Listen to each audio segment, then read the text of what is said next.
to see how we can concretely apply the Agile methodologies to what you do. And I want to show you one example from my students with Wikipedia articles, and step-by-step guide you to how we did the change. And then we can discuss what are your needs, for example, and try to solve some of the issues that we identify. Do you agree? Mm-hmm. Okay. So what we did actually was simple. Simple idea, but not easy to implement. Mm-hmm. And let me show you the backlog immediately. Here it is. So when I decided to change the way I teach and to go agile there, first of all, I had to ask myself, what are the roles? Because I knew that identity of people was going to change a lot, and that was the most important thing, because values and principles of agile are about people. So roles are totally different to traditional setting, absolutely different, totally different. Even in businesses, not only education. Because you have three roles, if you remember, it's the product owner, and the product owner decides on vision. So he's responsible for vision, meaning for main objectives, main profit, main value, and main direction. And it's a full-time job. So it's not like once we do the vision, and then we don't need a product owner. So it's not like that. It's once we do the vision, and then we go splitting it up, finding what parts are more important, what are less important. Do we need all the parts we thought we needed, and stuff like that. So it's a full-time job, and it's a permanent cooking. Getting information from the stakeholders, getting information from the market, from the students, from the analytics, for example. He needs to know how to interpret analytics and how to gather analytics, actually. I mean, what analytics should be gathered. So it's a complex role, very, very complex role. Unfortunately, there's no university that teaches you how to become a product owner, so you might want to start a course on how to become a product owner. And then that's one role. So teacher is not that, obviously, because teacher does parts of it, but doesn't get information from stakeholders, doesn't get information from, for example, at my university, if you're teaching and you're like a super good teacher and you have access to all information, you won't get to your students to get feedback. I mean, you will have some feedback on the process of teaching, but not a substantial quality feedback that will determine the vision. You won't ask your students what are their needs. Like, what else do they need? Is there any knowledge outside that I have and you don't know that can be connected? So they are stakeholders. And then, for example, if you're a teacher at my university, you will be, or any other university that I know, sincerely, you won't be, you won't have access to all the data, to all the analytics, because it's for some departments that do the analytics, then they provide you information, but it's distant, it's far from you. So you can't have this healthy position of being capable of spontaneously interact with the data and the stakeholders and the labor market, for example. So there's no data awareness. And then there's another role, which is Scrum Master, as you probably know. And the Scrum Master is a process owner. Also doesn't exist in any schooling. And in the businesses, it's also very complicated, because the best they have for that is project manager. So one that takes care of what to do and how to do it, so the product and the process. And it's complicated for project managers, because they need a vision and a detail at the same time, like to be capable of thinking in terms of an unknown and unpredictable, and then planning it technically, like super difficult. Two separate cognitive skills, you know that better than I. And okay, so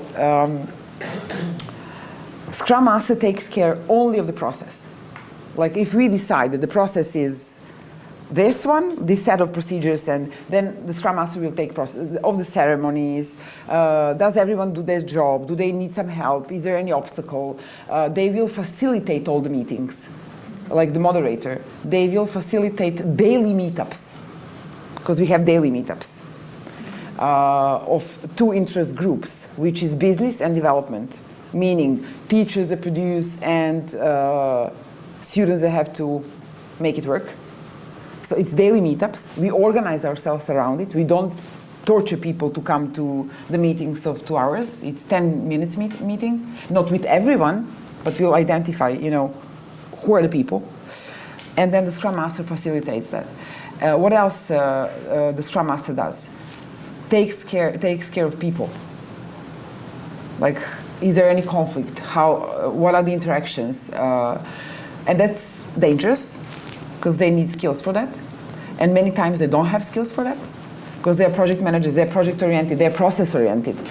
When I say process-oriented, I mean somehow, strangely, task-oriented. Because process is about people. Process is the process of communication, how I handle information, but somehow they end up in task orientation, not in people. They don't care about feelings. They don't care about dilemmas, only if it's task-oriented. So that's really hard, but the Scrum Master needs to do that. And I have them among students. My Scrum Masters are students. I solved that easily. It was really like an easy solution. Because you have people that want to, and it's, I think for my courses, not that complicated because it's literature. So they have some psychological knowledge, and they study psychology because they have to. And some of them would love to change even, you know, more towards psychology. So it's easy to find people wanting to take care of people. But I can imagine that at some technical universities or courses, it would be more difficult. How do you decide who? They delegate themselves. And I trust them.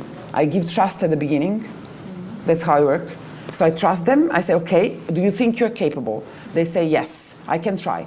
Then we measure it. Then we go for that. We stop at 2 weeks' time. We do the retrospective. Was it good? What was bad? Is there anything we can improve? We make a backlog of improvement. And then another iteration. So they become better and better and then you give them responsibility. They commit and they're responsible, and they can, of course, give up at any time. Sometimes they do, because they find out that it's not for them, which is good. I mean, it's a good conclusion. And sometimes they really get really good. So it's like, yeah.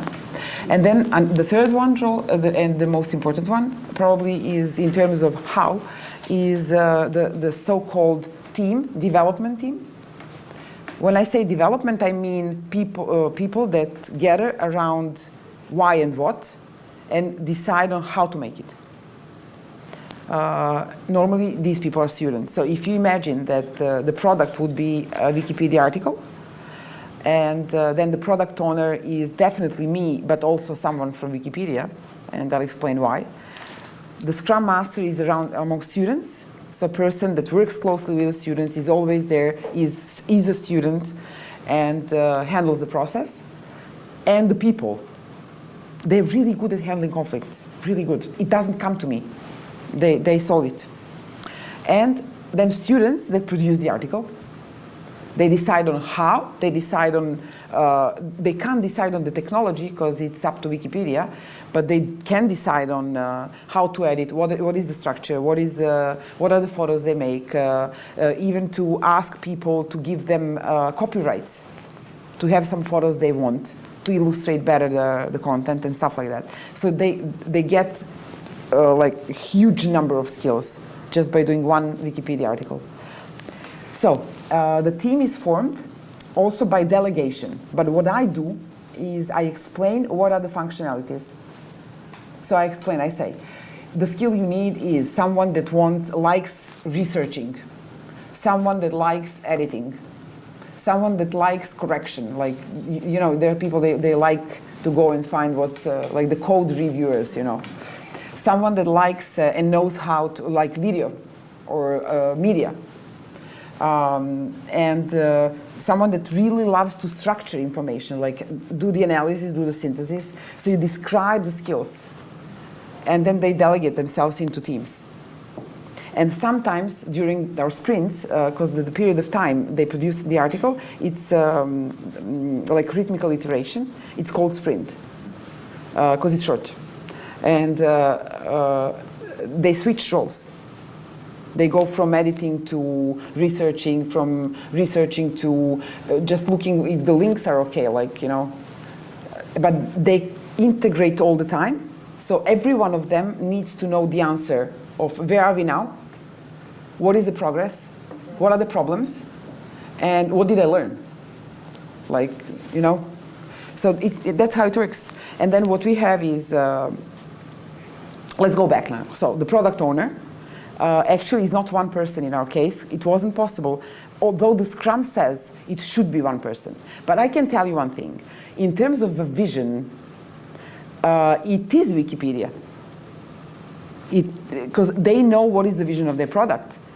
I can help them, being a teacher, to make it better in terms of the quality of information, where to look for information, what is the nicely written text style, you know, because they don't pay attention much to, they do pay attention to that, but you know, you can help as a teacher teaching literature, for example, a lot.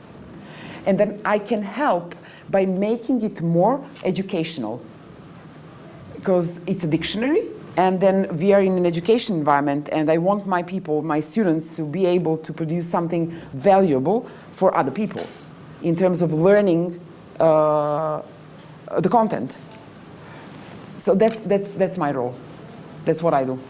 And then we sit together and we produce one single backlog, one single list of items, which is like the requirement for my students that I have to have in mind when they write an article.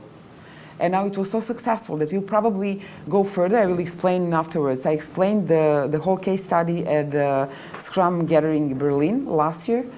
And there were people wanting to contribute to the backlog to further develop it so that Wikipedia can benefit from that, the big Wikipedia.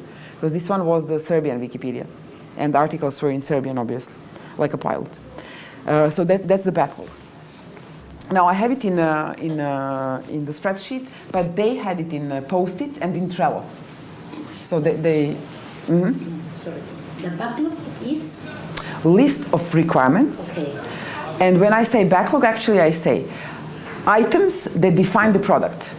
So like head, leg, parts of a product. Could you give us an example? There's an example. But we use the user stories. That's the user story, exactly. That's the user story. Okay. So product backlog, in terms of an Agile methodology, is composed of product backlog items that normally are user stories, but can be bigger than that. Sometimes you don't know. We call it epics. Epic is huge, that's why we call it epic. It's a big, big user story. So the structure is the same, but it's not doable. You have to split it further. So you can call it user story when it's small enough to be done in a sprint. So that will be like the, you know, if it's small enough to be done in a sprint, let's call it user story. And if it's bigger than that, let's call it epic, because that's a clear sign that we need to split it further. And sprint is? Sprint is a short period of time of iteration. It's like a quick meeting.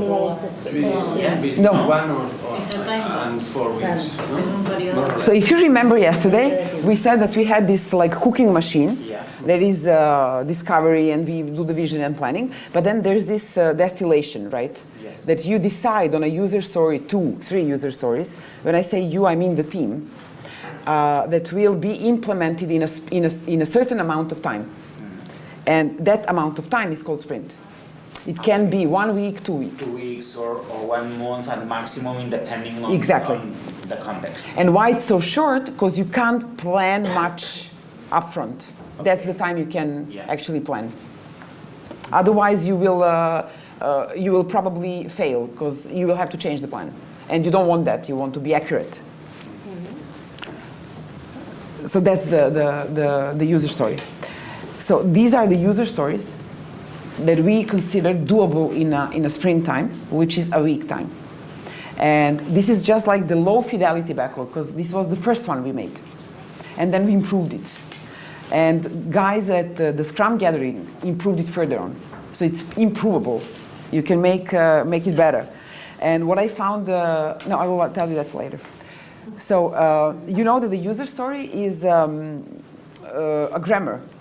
It has a clear grammar, clear structure that helps everyone understand what is it about. Meaning, you state who is the user. So you define the value seen from the perspective of the user. It can be, and normally you should start with the end user, because that's you're producing it for the end user, that's the value. Of course, you can have internal users as well at the lower level of detail, but you start an epic with the end user. Like, what is the value of this part of a product for the end user? Then you say, as a user, I want, then you say something. You say what you want. And if it is something complex, better. Because if you say, I want to be able to see a title, then there's no value in it. What's the value? That's why we say, as a user, I want to be able to see or to do or whatever, so that benefit. So that benefit is a sort of a correction, sort of a reminder that you need to make it more complex, because it won't have a benefit if it's just a simple line or a title. I can imagine situations when it can have benefit as well, but just state the benefit and it will be easy. So that's the user story. And then sometimes it's not clear enough, and you have to describe it better, even in text, short text. But what you do, actually, you write acceptance criteria. So you define when you are done. And for that you use one simple thing called rehearsal. Because it's all about action. So you have a product because you do something with it. Doesn't matter if it's a sort of a reading it or thinking about it. It's an action. So you need a verb. Meaning that you can rehearse in your head, like chronologically, what is the behavior of a user for that user story. And you capture the behavior. You won't be accurate. You will miss some behaviors, for sure, but you can add them during the sprint. It doesn't matter. So you start with, for example, when I say, as a user, I want the text to be structured in a logical way so that I do not have to spend too much time searching for specific information on a certain topic. This got changed afterwards, but you can get the sense. Now you have to define. Well, as a user of Wikipedia, when I open the article, so what do? And you say input. I scroll down. You see? So I scroll down. And I can see all the titles in 2 scrolls.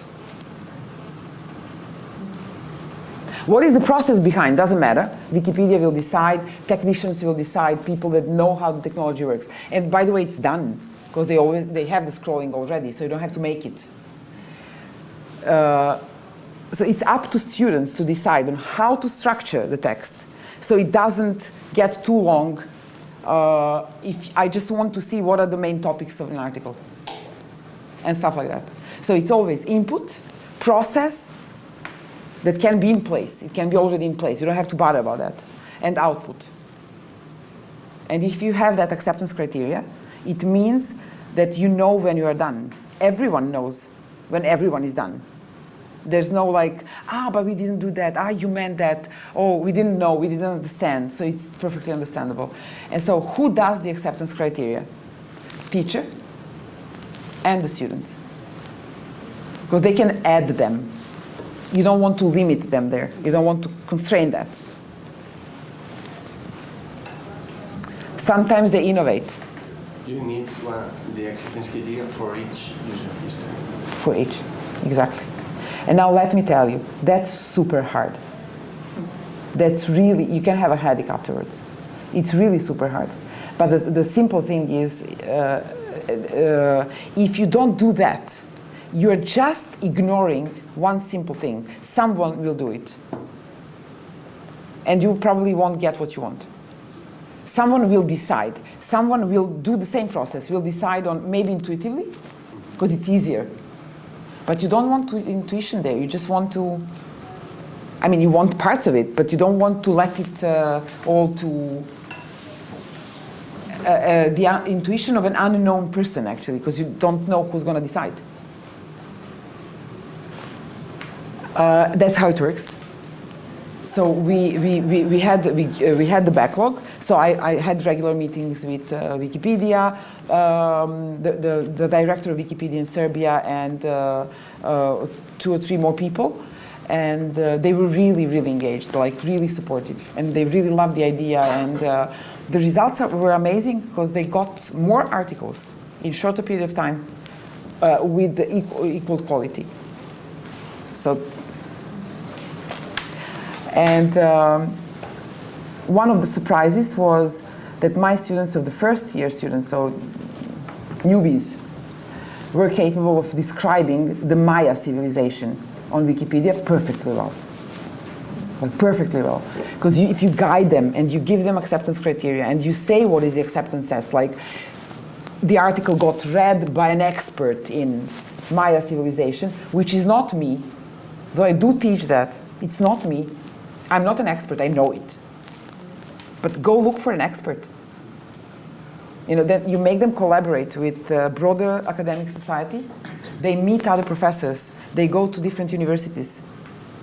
You know, they go to their primary and secondary school teachers. If it's about, for example, painting, they love to go there and ask if it's a good paint, and teachers love that, and they send emails like, oh great what you're doing with so the whole community building up around a single article. And there was a question. I think I just made a huge digression. No. I want to ask, what's the team size? How many students do you think you work in one team? There's a myth in Scrum telling you that it should be from 5 to 9. Well, that's not correct. So there are 2 things. First of all, if you have too many people, doesn't matter how much it is, but too many, you can decide that it's probably 9, 10. They can't easily talk anymore. So it gets more complex, more complicated, and you need some processes, so they will be less efficient for sure. So you want to keep that number as small as possible. But not smaller than, I have all the functionalities covered. So the limit of the lower limit is functionalities. The upper limit is number of people that can communicate effectively without without waste and noise. And then if you have a product that makes you have 20 functionalities, well, make it smaller. Just split it. It's better, it's more productive than having 20 people working on a product, because you need all those people. Just make it sensible, make it, like delocalize it. Decentralize the product. And then find out how you can coordinate it on a meta level. It's more productive, it's better. Sorry, this product backlog is the same for all the articles? For all the articles, exactly. And there's no a product backlog for specific for one article?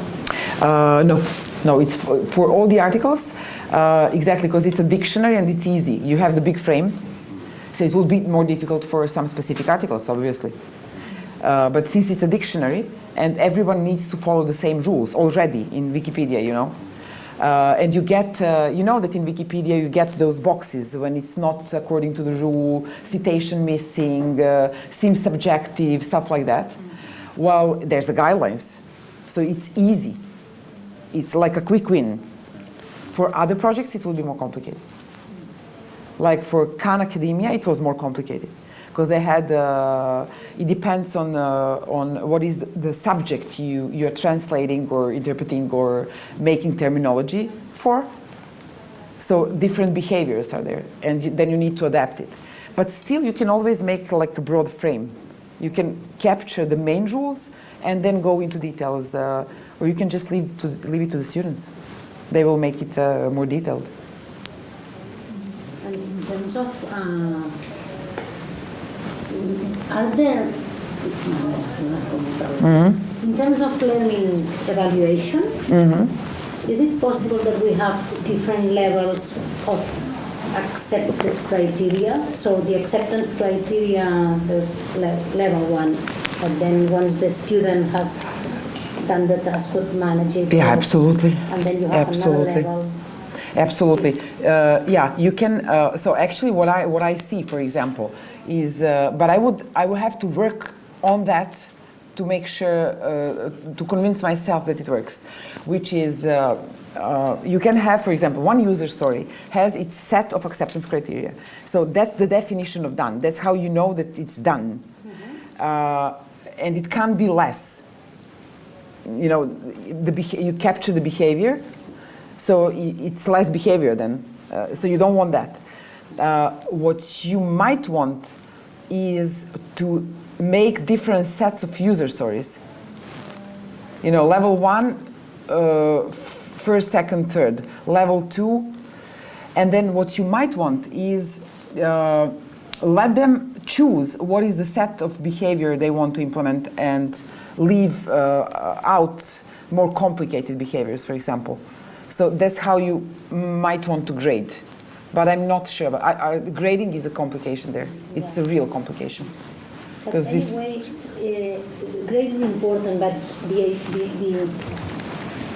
the nice thing in terms of evaluation is that you have to be able to measure the way the student or the person has done, not the is the product is good or not. If I start here and I get here, but that's good. If I haven't arrived here, but it doesn't matter. But when a student starts here and arrives here is okay, but the way, the effort, all the things that the student has done is less here than here. So this student might be graded less than this one. Well, complicated. Is this? No. No, I mean, it's something, I love this, but it's something to... Because then you play with the values, that's the problem. Because what you want with this is to produce value and to make sure that it's of a good quality in short iterations, so that the big picture can be fulfilled and created at the same time, not only fulfilled, but created at the same time.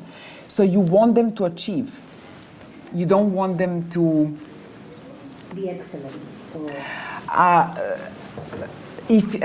For me, it's like this. If I define achievement as, you know, I set up some real achievable goals, and then I go for it, well, I want to get there. Otherwise, you didn't achieve. How do you know, do you have that problem for evaluation? Do you know if a student doesn't work very much? I mean, in work, when you work in a group, after one student then do less than they have to. They manage through retrospectives? No, if there are 5, perhaps there is one student that doesn't work very much, and then the other students have to work. It happens at the beginning, but then it's improved over the time. So from iteration to iteration, because no one loses focus. Everyone pays attention to everyone. And what I did have, students giving up the course. It's normal. So the attrition rate wasn't so high. It was just like, I don't know, maybe 2 students in overall experience, you know. But it's hard for them because they have to improve. From iteration to iteration, they have to improve, or they have to say why they can't improve. So the self-awareness is really hard because you have to talk about yourself. And in fact, it's a team, but they are working individually. And exactly. No. They integrate all the time. That's the main thing. The student works by their own, and then there is integration. In extremely short periods of time. It could be like half a day. Yeah, but sometimes they work in pairs, and most of the time they work in pairs. Pairs. Then they integrate, then they talk, and they meet every morning online to share what they did, what they will do, and is there any problem. So you have these safety stops of integration all the time. And now in the business, for example, teams work in the same space all the time. If they're distributed teams, if they're online teams, they have Skype all the time on. Why? Because it's about people and communication. So you want to make it without friction. You don't want to click, call, make an appointment. You just want to talk. So normal Scrum teams, when they are good in a business, what they do is like this. Then they go and ask. And it's every 15 minutes. And they talk all the time. Because they have to produce design at the same time as they produce code. So it's, yeah. But it's software. It's software, so easy. You know, it's just like... doing many things at the same time, not like me. But it's software. They got used to it. They are like, it's a different drive. So in education, you don't need that fast pace. I mean, you can slow it down. I have a question. Uh-huh. How to deal with when you have something that changed a previous work that things did. For example, in the case of Wikipedia, you first think about the structure and then you look for the information. But when you're looking at the information and you are in the middle of looking at the information, you have to change the structure. Excellent. By the students, they have to change the structures. The students themselves. Yeah, themselves, but they figure out, oh, we have to change the structure because it's wrong. They change it. They change it. They change it. That is in charge of the functionality. Yeah, but they decide all together. They decide all together. It may change then the work that they have done. Yeah, it will change it. Yeah, it will change it. It can change the looking for information. I'll show you one slide. Yeah, absolutely. And it will change. Everyone complains about like, yeah, but you know, you made something, then you throw it away. Yeah, you do. You know why? Because you're still more productive than when you make it incrementally. So it's proven. You are throwing away a week of work, Exactly. not 3 months. And you don't throw away everything. Because you have already learned anyway. The slide I wanted to show you is just a sec. Totally. This one. Like this is an image made by one of the probably best world-known Agile coaches that we have. He works with Spotify right now. So he coaches Spotify teams. And it's amazing what I did. It's a clear response to a totally new paradigm. So everything is modular, including the architecture below. So this is how he explains to people not to worry about the having to change, you know, because you start with something low fidelity, you make it, you know, you change your mind actually. You go from, you know, one thing to another, then you say, no, let's go back. But you can keep the elements. Some of the elements you will be keeping. Then you get to what you want really. Because here the vision was, I want a vehicle, blah, blah, blah. And then you start with something low fidelity, something which is rudimentary, and then you build it up incrementally, and then you change the shape, the colors. What you don't change is the main purpose. So you can know when it finishes. I mean, it can be a reiterative job. I mean, you're doing, and then you have to change, and you don't know when to stop. Well, theoretically, yes, if you have time and money for that. Okay. Normally you don't. Because the thing is that you have to combine that with the resources and capacity. So you can have many ideas, but the resources and capacity, they're limited. So actually you have to go quicker towards defining it. So the time shortens, it doesn't prolong. And okay. One thing about the complexities, now I remembered, is, as you explained, so if they make something complex, for example, the Wikipedia article, and as you said, because we had this situation, you start doing the article, and then someone from Wikipedia, policeman guys, you know, they comes in and throws it away. Because that's how they do. And then, yeah, because it's not complete, it's just a structure, you know, it doesn't apply, the rules are not met and stuff like that. So we had 2 options. One of them worked perfectly well, and we adopted it, was to state clearly that it is an ongoing process, and please, you can still make suggestions and changes, but take care of this, like, don't touch, do touch, but just have in mind that this is the students' project, and they are probably slower, and they will get there, and we explained the backlog. So we explained what the students were doing, that it was incrementally iterative, and then no one touched it, and even people started, you know, like getting interested in the way they were doing it. So the thing is, you go, you do something, you see what the reaction is.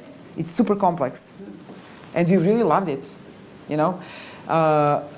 If you don't have that, then you have chaos. So we tried to put something in between the students and the community, like a filter, like an announcement, to stop the chaos. If you remember the ordered system we talked about yesterday, otherwise no one knows. Like, they don't know what's going on. My students get frustrated, so it's a chaos. So you have to put some order to make it at least complex. And then it's easier than everyone. Can you show the image for the order? Yes. I did something similar. I was yesterday was very teachers interesting. of our university making some articles on Wikipedia, and what I did was to put in the discussion that I was working at the university and that I was editing the article for educational purposes, and it worked well. People were aware of that, and they were more respectful. Respectful, exactly. Because you explain the order. When you know the order, it's easy. And this is why. If you have something that it's clear, the connection is self-evident, like this is the cause, this is the consequence, then you can categorize it. You just do you map it, you know, and it's simple then. It means that if you have a simple task, don't create complex processes, don't create complex teams, just go and do it. It's delivery mode for daily management, for service management, for known things, no risk there. Bureaucracy. I'll explain further why don't you want it simple exactly, but okay. Then the complicated thing would be, it's still self-evident, but you need some analysis, so it's not that easy. You have to look at the connections, and the connections are not super complex. They're just not too many of them. So you can find out easily after you analyze a bit what is the cause and what is the consequence. And it's always that. There's no surprises. That's ordered systems. Then you have the complex system that you don't know. It's too complex. Too many connections, hard to your brain. You can't really, maybe the computer could, but maybe not. But maybe not, because could be that some of the links are unknown, not established yet. So what you can do there is you don't know what is the, you know what the cause is, but you don't know what the consequence is. So you need to probe, to test. It's a safety environment still, because you don't have to act. You just go and test, tease, you know, and see what happens. And then you learn how the system behaves. And probably you establish even some connections. And what you want with Scrum teams and production of any sort and complex learning and stuff, to go from complex to complicated, but not in one step. It's a permanent process. Like you go for complex, you distill parts of it into complicated, and you keep on distilling the complexity into complication, and so on and so forth.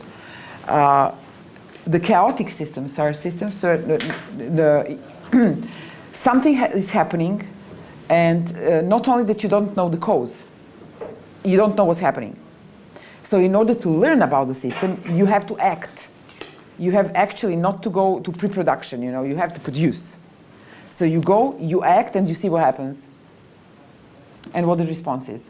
With the chaotic systems, you want to stop them. That's why you act. You don't want to have them. So you put something in, and you look what happens. So if you made it complex, it's with, you know, it's like with disasters, and it's chaotic, you know. You can't really decide on what's your next step. You just go and do and see what happens. You might do it wrong. You know, there's not, it depends. And then if you go, if you're too simple, and you try to simplify everything and make it overly simple, then there's a danger of falling over the cliff into chaos. Because you don't analyze, you map. You categorize everything, and you try to simplify everything so that everything is clear. And then you can have this amazingly huge process of bureaucracy that became not complex anymore. It's chaotic. If you have to act in that system quickly, you can't. So it's dangerous. It's really dangerous. So you want to keep on the dance in between the complexity and the complication. So going from complex to complicated, but permanently, in loops. And there's this video, he explains very well, as well, what does it mean to have a chaotic system.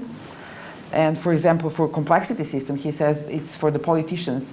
When they're clever enough, if something is too complex, they bring in people, experts, you know, to help them see, understand better parts of the system, to see how it works.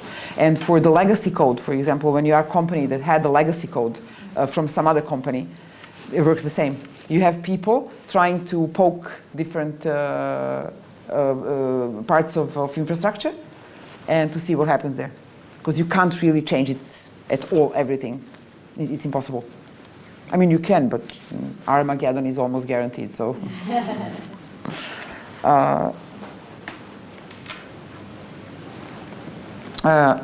There's something else I wanted to show you. So the main thing after, so if you look at the product, and if this is a product, where's my product? Oh, I have it here. Doesn't matter. This is my product. So if you look at this, it's a good metaphor of, you know, to show like the big thing can't be split into small doable piece in one step. You need several steps, and the bigger the piece, more the steps. Probably you may, depends. If it's clear, then cuts can be bigger, you know. So you can have 3 steps from a big thing to a small thing, but then it needs to be really super clear. Normally it's not. It's much more complex than sometimes than we used to think. That, you know, complexity is a strange thing. And when you do this, in order to know that you have something small enough, you need people to agree. So people need to agree on that. How do you know it's small enough? How do you know it's doable in a sprint time? Who decides? And probably the ceremony with the biggest cultural impact in Agile is estimation. Estimation of effort. And I'll explain now why. So estimation per se is not meaningful. So the meaning of it is, yes, to get to the point where we agree on how big it is, but the process is important. There is one of the techniques, and the mostly used one, is called poker game, meaning that you estimate by using cards. Doesn't matter what's on cards. It can be Fibonacci numbers, it can be t-shirt sizes, whatever you want. Doesn't matter. You have just different sizes there. You use cards, but when you do the first of all, you estimate without discussing it. You don't go into discussion because you want to estimate it intuitively. Why you want to do it? Because you estimate different variables. Complexity, how complex it is, how clear it is. You estimate knowledge you need to make it work, and you estimate time. But you estimate it at the same time intuitively. So it's a gut feeling. You don't go for rational estimation. It seems that we are really bad at rational estimation, especially the time estimation. We are bad. So we are good if it is a small period of time and we know exactly, we had experience. We know exactly how, I know that from my home to my job, it's 40 minutes by walking. If there's nothing substantial going on, right, that I don't have to give rounds. But at more complex stuff, awful. So people estimate intuitively.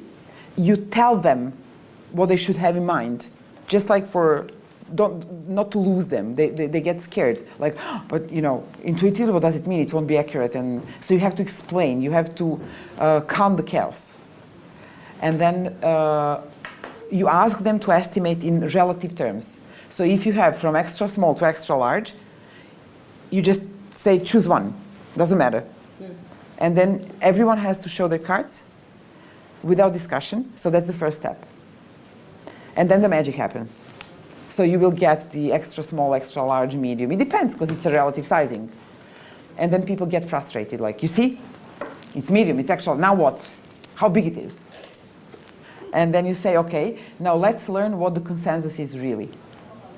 Then you start explaining your estimate. Then you say, well, I thought it was medium because, the knowledge and well, I really don't know. Like, I'm not sure, but there's something telling me, You just say why. You explain why you estimate it that way. And people hear all the arguments, no discussion. They go back, they revote. And it's a super powerful learning loop. That's how you actually learn what's important, what are the parts, what are the acceptance criteria that need to be included, because you might have forgotten something really important. We've done this exercise when teacher training, but without the cards. And I like the example, because the process might be better using this t-shirt. So yeah. And if you remember the movie I mentioned yesterday, it's 12 Angry Men. With the jury. Yeah, exactly. It's a perfect, look at them. There's only one guy. So 11 of them are for killing the kid that killed someone. They think it's obvious. There's just one guy, he's not sure. He's not, pro, not contra. He just can't live with that. There's something gut feeling. Something telling him that there's something going on. So you enter into the complexity. The gut feeling makes you go from the big onion into smaller pieces. It means that at the superficial level, you can't see it yet. But if you go into splitting it and better understanding of what is the cause and what is the consequence, then you will get to the small piece. It's a hard process. It's a really hard process. And when people complain, like it's hard, there's nothing to say. Well, it's hard. Use your brain. Use your brain. As you say. Use your brain. Yeah, it's hard. Exactly. Yeah, it's hard. When you have to think, it's hard. It's easier not to think. It's shorter, it's easier, but long term, it's longer and less valuable. So you need to know when to use gut feeling and when to think. So there's this excellent book, you probably know that, the Thinking Fast and Slow. Oof. It's a book? Book, best-selling book, the Daniel Kahneman.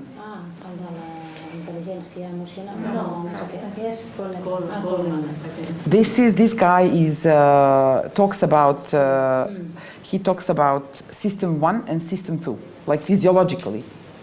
When we are good at intuitive estimates and decision making, and when we are not. So we should learn when to do the system 1 thinking and when to do the system 2 thinking. Yeah, the difficulty is that sometimes you have to decide fast. You have to think fast on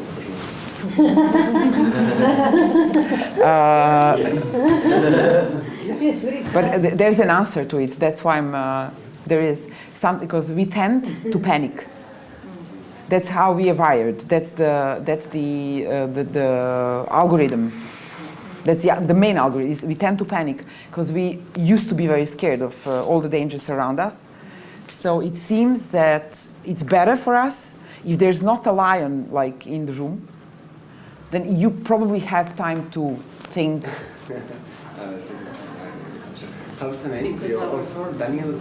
Daniel Kahneman. Daniel Kahneman. Our biological response is either fly or fight. Winner of the Nobel Prize in Economics. Just have a look. Winner of the Nobel Prize in Economics.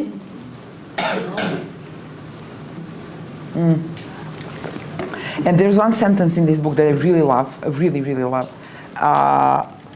because that's about not automating people.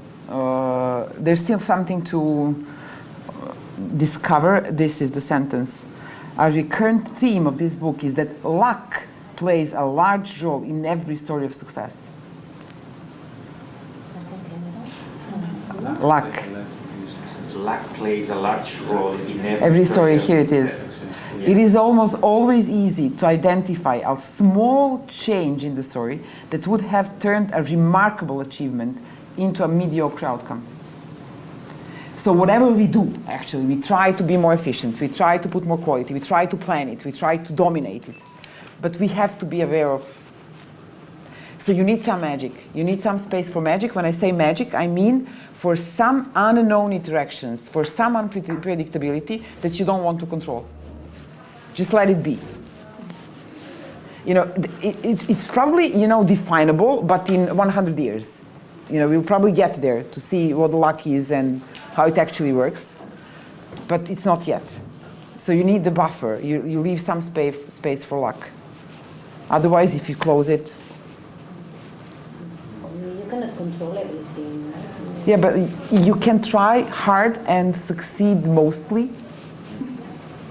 You know, there are people that really like control freaks. Like really. This is not healthy. So the point is, less is more, always. Always. So give more power to people to self-organize, to co-create, and some light structure, light structure to guide them, you know, to make the complexity not fall into chaos. Just light structures. And people will find their way. They will organize, reorganize, produce, make it. You remember the slide, the soldiers of structure, of yesterday? I really love the image, this one. Because even if you have a super creative people and some different postures, and you know, you doesn't matter. You end up by not being possible to communicate and create, and you have to pay attention to the structure and to, you know, adopt yourself to. When I say yourself, I don't mean the physical body. Actually, I mean the mind. And now talking about the mind, let's play the game. So what is the aim of the game? So the aim of the game is, without making anything, like you don't tire, you don't cut it, you don't split it, you don't do anything, you don't doblegar, fold, yeah. No, nada. Pues then, you have to put the riders on the horses' backs. Yeah. So you can't cut them, you can't cut the horse. Both riders need to be at the horses' backs. No, això és el que ens diu que no. No, porque no los he puesto en la peli, los he puesto en el sitio. Sí, porque no está. ¿Y el otro? ¿Dónde están los? At the same time. At the same time. complicated. At the same time? And No. So now, because what you're trying right now is, I did the same the first time, so I didn't manage. But I then didn't want to look at the solution, so because I'm a super achiever, I want to solve it myself. So then the second time I did it, but I don't want to tell you to do. I want just to give you a hint. So what is the mindset? Just go for divergent. Don't because you are imagining the horse and the rider as the horse on the rider on the horse's back, but just because the only thing you can do actually is this, right? This is the only thing you can do. Put this, or just try to play with it. Try to make it to diverge the behavior. Our behavior or the horse's behavior.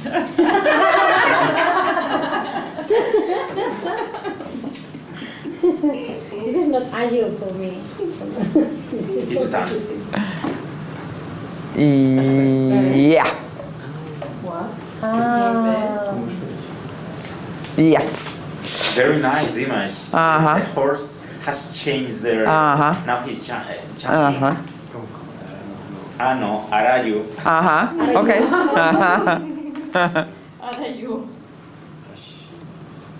You have to change your point of view of things. So these are project managers. Exactly. But even if you think about like where is the back? So where is the back? The back is here, right? It doesn't work. It doesn't work. Yeah. So where else is the back? In the unimagined back here. So you do this, and there you go. Yeah. Open your mind. Open your mind. Be water. The image about the achievers? Yeah, the achievers. It's this one, but I will open the site of them.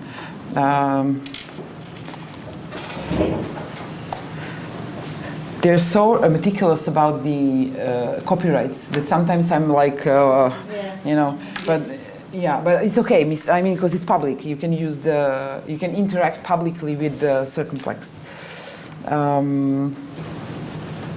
So what I want is this. So it's called Circumflex. That's the brand name, the trademark. They explain it a bit, and then it's interactive. So you have, if you look at the circle, you have these security needs and satisfaction needs. But the thing is that these are the behavioral styles that support certain principles and values. And it's a missing part in Agile. Because Agile defines values, defines principles, but doesn't go to people. Strange enough, there's no role that explicitly deals with people. So you can steal even the defects of Agile in its own root, like not Agile yet. And so they made this like map scheme of behaviors, and they said we have defensive behaviors and constructive behaviors. Defensive ones can be split into two groups, passive defensive and aggressive defensive. Defensive ones meaning you defend from something that attacks you. And aggressive ones means you defend from something that you feel more powerful of. So you think you have more strength. And then the constructive ones are like I'll explain. Now this is not the only circle. There is a lot of circles, and all of them have these sides. Like this one has security needs and satisfaction needs. Meaning, if you behave in a defensive or passive or aggressive styles, you actually satisfy your basic needs. So the organization won't go for innovation, won't go for risk, won't go for satisfaction and achievement. It's a status quo, exactly. It's a status quo. Then if you're on the left, it's task orientation. If you're on the right, it's people orientation and so on. There is this disk measurement, for example. Also another model, very good, that measures your dominance, influence, steadiness and conscientiousness. So the lower part of the cycle, again, where is steadiness and conscientiousness, is safety needs. So those people won't never think that they are they are stronger than the environment. They will think that the environment is stronger than them. And they will try to protect. Another of this. I can show you. This is also on the basis of personal development, coaching, and psychology, and all these things, right? This is all culture. It started with when they discovered, I don't know who, there is a book that was like the initiation of organizational culture management. I can send you the book. I don't know by heart who are the guys, but in 70s.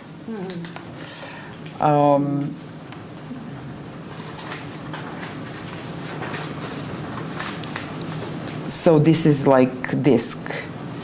Let's say here. This could be applied to a classroom because students, depending on how are they will behave in one way or other way. My experience says that when you see this, even it helps because people can recognize them easily, and they can start. It's a common ground for conversations and for learning. So even by not even measuring it, just it's self-knowledge. Exactly. So here, for example, people below this, in the lower part of the circle, they are afraid of the environment. In the upper, they are stronger. They think they're stronger than the environment, and there you have the dominance and the influence. And the dominance is. Just that I like being here. The dominance is like task orientation as well, and the influence is more people orientation. So let's go back here and explain the circle, and we can then end there, I guess. So here what you have is avoidance style, which is the main defensive style. People avoid situations. And then dependency, you do if someone else does, you depend. You don't take your own initiatives and stuff like that. But if you go into the circle and do it, please, it will interactively explain better. Here you see avoidance, for example, at the individual level, at the group level, organization level, and so on. So avoidance means, and then it says, reflex, apprehension, strong need for self-protection, and blah, blah. So, and then dependent and conventional and approval. So conventional is doesn't do anything if it's not written. There must be a convention and stuff like that. Then approval only if approved. The oppositional style is curious because really not good. You really don't want that. And normally, people with the oppositional style can come from frustrated achievers. If they are in some sort of existential crisis, so they need to stay working and have salary because safety needs, but they are achievers. And if the boss is power here, they will go into opposition to power. So they will sabotage, they will ruin everything because they can't achieve. Be aware of that. Avoidance and opposition. Then power, for example, I think this one is super, sometimes you can't really handle it. So what I say here, people with strong tendencies towards this style dictate rather than guide. Other sections try to run everything themselves and treat others in aggressive and forceful ways. But the thing why they do that is because they are scared of people. They're task orientation. So they're scared of an unknown. That's why it's defensive behavior. So you have the microcultures sometimes, which is good, with micromanagers that have, not micromanagers in micromanagement terms, but with the micro level. So if they have appropriate culture, then you can do something there. But it means that also the CEO has some good aspects, because otherwise that person wouldn't exist. You know, it's hard to imagine.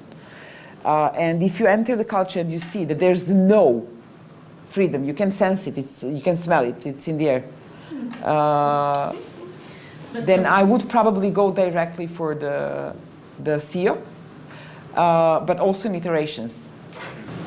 Well, what will happen is if the head is power, for example, he will choose aggressive micromanagers, and then the perception would be that the problem is with the micromanagers. And actually it's not. I mean, that's the choice of someone else. But maybe they end up being big problem, but they're not the cause. Okay. It might be that you have to fire them, but they're not the cause. They're just appropriate for the big head. It's always like that. It's always like that. But then, So let me tell you, look at the first phrase here. This is really important. Reflects the first thing, the blue one. Power. So power, it reflects needs for prestige and influence and the tendency to equate self-worth with controlling others. You can't beat this. Because that's the main value. So I'm valuable because I control others, that's it. Values, values, that's the problem. Values are the most problematic there. Because this means that you believe that you have value if you control others. So you have to change the value there. Yeah. It's not anything else. You have to change the value. You have to show that's not how you get to be valuable. You have to change the belief of the person. That's super hard. Yeah. So the bigger the distance between the CEO and the unit that want better. Because the culture is less spread, let's say so. If the culture is wrong, let's say, if the culture is more of the aggressive, defensive, then you can still have some constructive behaviors at the micro level, because there's no strong bond. Okay. You know, so it can get diluted. Yeah. What you can't have is the recognition and the satisfaction of working in an agile environment, or call it whatever, environment that has the same values. And it will probably make you waste time, because you will have frictions. So you will have these secondary costs to convince people around you that what you're doing is going to be productive. Yeah, you will lose productivity. You will lose productivity. You will, for sure. We have to convince our environment. Now, the thing on you is to find the sweet spot if it's still valuable. So you can decide on, yeah, okay, let's go this way, even if we will waste time because it's still more productive. Okay. It's still more productive. Then it makes sense. Yes. Okay, thank you very much. You're welcome. Thank you.